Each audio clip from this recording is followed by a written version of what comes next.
আমাকে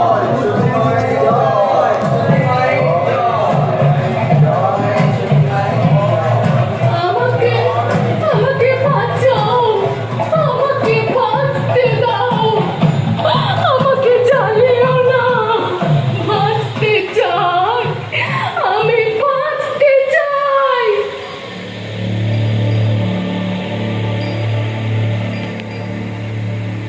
জ্যান্ত পুড়িয়ে মারার আগে একটা অসহায় মেয়ে চিৎকার করছে, বলছে বলছে শুধু বাঁচতে দাও।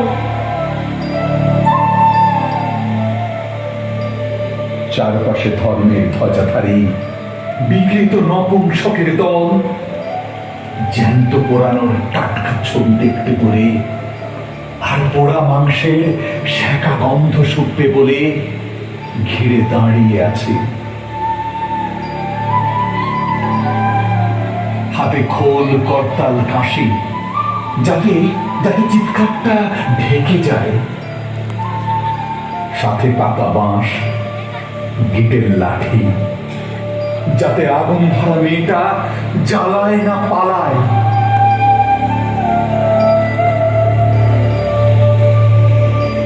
সতীদাহ